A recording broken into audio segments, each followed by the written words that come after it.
Hey, this is me building and strategizing my 400k per year profit solo consulting business right in front of your eyes. This is a daily video series that follows the exact same framework every single day.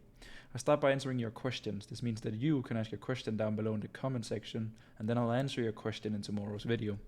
Then I run you through my business stats, which is this Excel sheet that I fill out every single day. Then I talk a little bit about my to-do list, and then in the end I'll do some live strategy on how I'm planning to getting to $1 million a year in personal profit. Oh, there we go. Last month I did 44,000 US dollars in cash collected with 94% profit. So technically I'm more on track for $500,000 a year. But yeah, this is a video series towards my goal where I'm planning to double my business in the next foreseeable future. And this is the daily update channel you're watching right now. So the first thing we do is Q&A. I want to give some value right away so that you have something to tune into. So what I do is that I find a comment that I haven't interacted with, and then I basically just answer it. So this means that if you have any questions for your business, then I'm happy to take a look at it. As long as you're just a service provider, agency, coach, consultant, and you're looking to make more money and get more clients, keep more profit, then you're in the right spot. So we have a question here from Singh. Absolutely love your work, man. Thank you. I was wondering, how do you guarantee success for your clients when they're the ones doing the work? I get that you're consulting them and guiding the strategy, but what happens if they film their own VSL, ads, content, and it ends up looking bad or just not engaging? Won't their actions determine their success? I was just wondering, how do you overcome that? Thanks. This is a really good question, bro, because the main thing, right, is that when you're a done-for-you, an agency, then it's in your control of delivering good results to the clients because you're the one doing the work. Then what most people do is that they switch or add a done with you offer where they tell people what they should do, and it's very hard to get people to do the things that you tell them to do, and what happens if they don't listen or do it just like you would have done it. So first of all, I do not guarantee anything, right? I tell my clients very straight up what I can help them with, what I've done for my own business, what I believe is the right solution for them based on their situation, but I never guarantee them anything. Most of them work with me because of the things that I've done and not because of the things that I promised them. So I'm always ahead 1-0 because when the partnership starts, because I set the expectations low and I'm very honest with people. I also spend a lot of time on disqualifying these people. I tell my mentees and my clients, I'm like, if you want to achieve something in this world that is top 1%, you also have to do what it takes to be in the top 1%, right? So I tell them it's gonna be hard work. It is long term. I cannot fix your business in 30 days. I'll do whatever I'll do anything that I can in order for you to get a good experience. And then I set some low targets that I can always hit. So I always end up overperforming in a sense of happy clients, right? So second of all, it's also that something beautiful happens when you believe in another person and they don't have conviction, right? The reasons why people buy me is because they lack direction, roadmap, and they don't know how to get to the next level inside of their business. Typically, they come to me because I've done what they want to. I'm either doing the revenue numbers, I'm either running the model that they want to, or I've overcome the problems that they have faced, right? This means that I have extremely large conviction in this game plan. And then when someone comes to me and believes in me and I flip that energy around and I also start believing in them, then they automatically believes in me and the things that I tell them to do. And because of like such high conviction that most of the time, in like 9 out of 10 cases, the clients that I work with always get their stuff done because I know that it will help them, and I say it with conviction, and I believe in my clients. And I would never ever bring a client on if I didn't believe that I could work with them. I've done that before. I'll admit that when I started out, I prioritized sometimes cash over good partnerships, and I maybe promised too much. But in this phase of business that I'm in, is that my time is too precious to work with clients that I do not want to talk to or can't help. And that has been the best thing that I've ever done for my business. So I know, bro, this is not to be cocky or overconfident, but I know that it works, right? Because I've done it for so many people now. I've worked with more than 400 clients. So like I know a winner and I know a good client when I see one. And right now I've just filled my mentorship with good clients. I've said no to a lot of people. So correct. Yeah. And this is how I overcome it, man, basically. Thank you so much for your question, bro. Then we have Mass here. Thanks for all the answers, super valuable. I have a new question following on from your answers. Sorry. My current web design agency, where I have all my customers, is simply named after my own name, and all of my ads focus heavily on the personal service I provide. The title, header 1 of my website is I create websites for those who make a living from their services. Sounds better in Danish. I feel you, Mads, don't worry. Would it make more sense to come up with a new name for a business where I focus more on the ads funnel part after a website, or focus on an overall offer from start and target a more specific, such as handyman or coaches, or to change the offer on my current website? Interesting, bro. Well, I think the main thing here is if you want to build a personal brand or not, right? One of the coolest part about building a personal brand and running ads is that it feeds into your brand, which means that you can use that for many other aspects. But this seems like a very B2B offer. So I think, bro, if I were you, I would just use your face in both cases, and then I would just do different targetings and send people to different landing pages. That's probably how I would do it, and then like split test this new angle and new offer. So I think you don't have to call it a new business or anything. I think that would be a little bit too confusing. So just like separate ad to a separate landing page, you can definitely do that. We did that, for example, in my previous coaching businesses, that to appeal to a larger demographic. So we wanted to open up a new market for short form society, which was how to start and scale a marketing agency that would scale coaches. And we would have separate landing pages for separate call outs of the ads to make sure that it resonated. And there was a red thread, a DNA between the ad communication and the landing page. So you can definitely do the same here, Mas. And then another general question: what considerations are worth making when starting Instagram content? Whether to start a new profile or use your private profile and start out on that. In terms of starting ads in the future, over a personal brand and stuff. Not necessarily just my example, but in general. You want to start a new account. New account, bro. Because there's a lot of friends and family on the current one, and straight fact is that they don't really care about business. So your content will be fed and shown to a group of people that don't care about business. So I would actually say starting a new account is probably a best move, bro. I would have heavily disagreed with my own answer a year ago, but I know that for a fact that you want to start a new account to get the best possible organic traction and like track record with the right people. That was just a question, right? Yeah. Good luck, Mas. Like it's an exciting period where you add more stuff to your offer. It's gonna take some time to dial in, but just like see it as a new round of split testing, kind of. Happy Dude 75. Hey, good to see you, bro. Another great video, Fred. Thank you. My key takeaways. I asked ChatGPT what a consistent 7% monthly growth from 20K would look like over 24 months. Insane numbers. In July 2027, we would hit 94,815. Then I fed it all my business KPIs and it gave me a clear roadmap to get there. Man, this is awesome. One crucial insight stood out. We need to win the referral game. Just by focusing on this, we can hit that 7% growth consistently.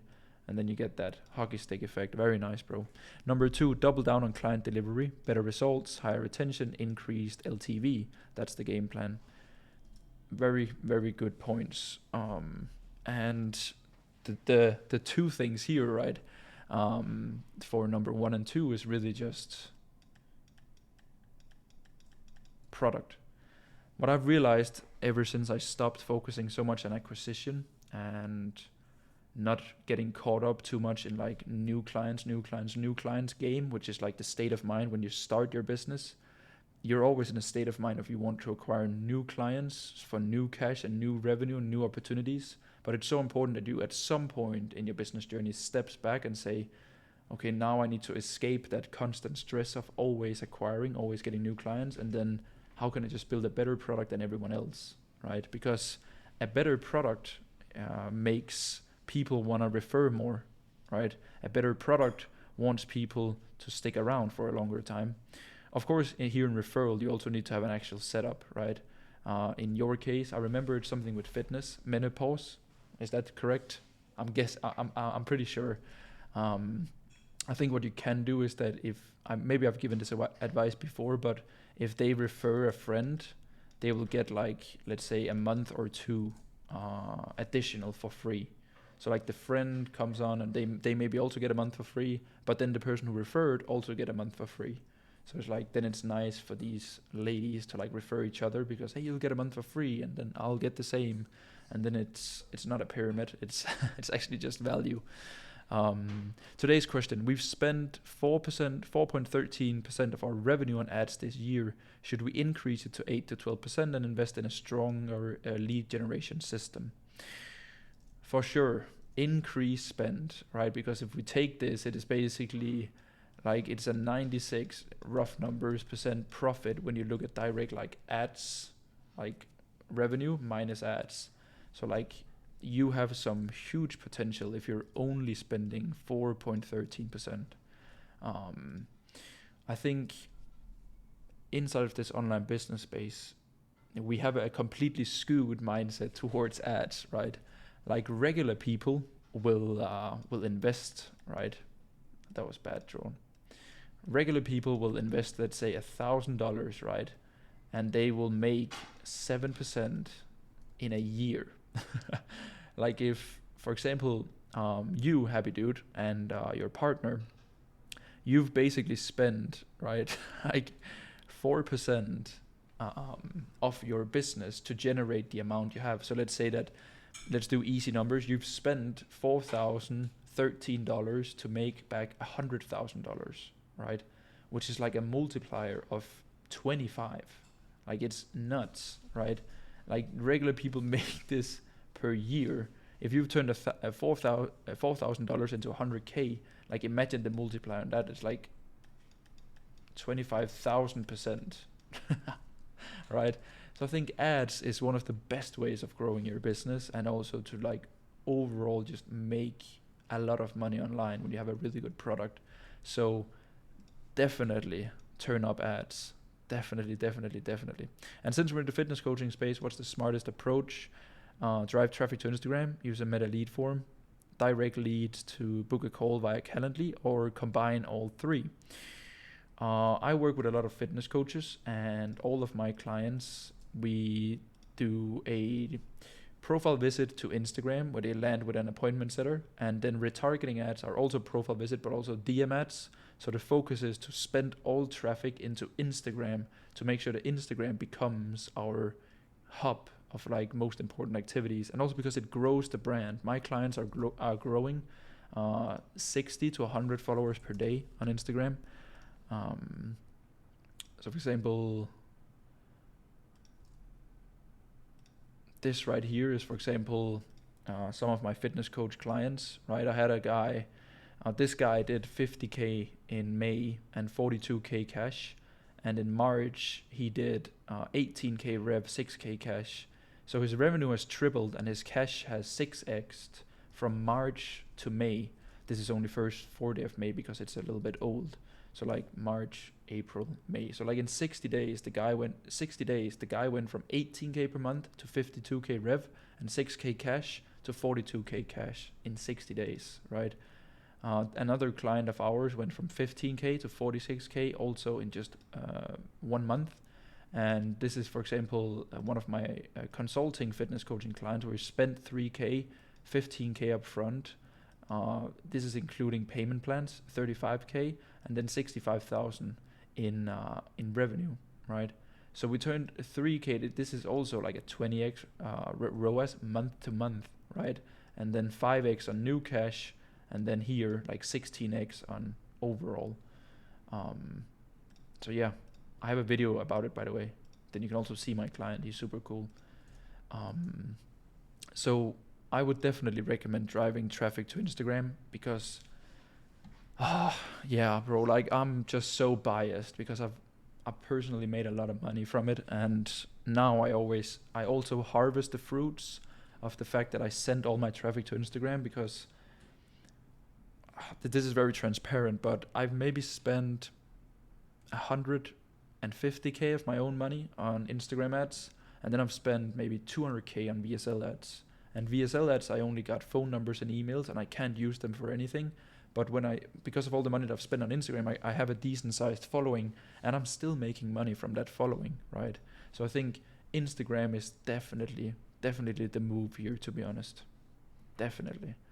But you have a solid business, bro, so you can make it work either way. But I think longevity, Instagram, 100%, a good appointment setter, that will give you extremely high close rate because of good nurturing, and your ecosystem will grow so strong. So yeah, good stuff, man. Then we have Gustav. Thanks for the answer, bro. My little brother talks about you and this whole online industry all the time and wants me to join him on his journey. I think your little brother's Espen. I want to get into online coaching as someone who helps people make the same transformation I did regarding fitness, healthy habits, and mindset. I know this may be a bit broad of a question, but how would you recommend me to begin and get into this whole business with the right mindset and paradigm? Thanks again. Of course, bro. Like, I think here, right, you just want to teach people what you've done, which is a beautiful thing. So I think, bro, what you want to start out with is probably like open up some spots for someone in your network of someone that you might know, and then get into it. That's what I would do. It's just about throwing yourself out there, bro. It really is. Like, most of business is just doing something uncomfortable. So I think, bro, consider pricing, how you want to help people, if it's like one-on-one, a group, or diet, workout plans, mindset coaching. Like, try to think a little bit deeper into your whole business plan and why people should pay you. Because if you've done a transformation yourself, you can also help others make the same. So I think you're already one step ahead there. So, bro, maybe try to think about these things and then come back to me. Then it's a bit easier for me to help you how to get started. I think that would be great.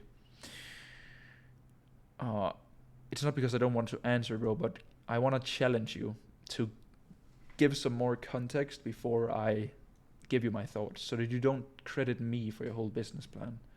I want you to come up with something, and then I want to challenge you a little bit, okay? What was the point in life when you realized that, oh, it's actually possible to make money online? It was when I made my first sale and someone sent me dollars while I was sitting on a Zoom call. From that point on, I knew that if I could close one client, I can close 100. It was like, it was such an epiphany. I still remember it. So that was when I knew, it's like, damn, I can do this, you know. Daniel, my man, let me see the time here, because we've had a lot of questions here. Yeah, 18 minutes.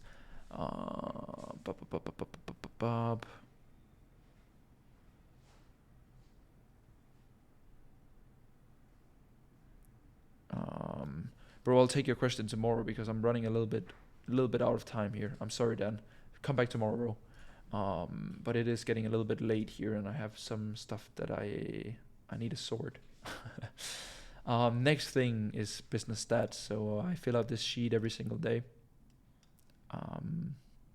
Let me zoom in a bit here, so you actually can see something.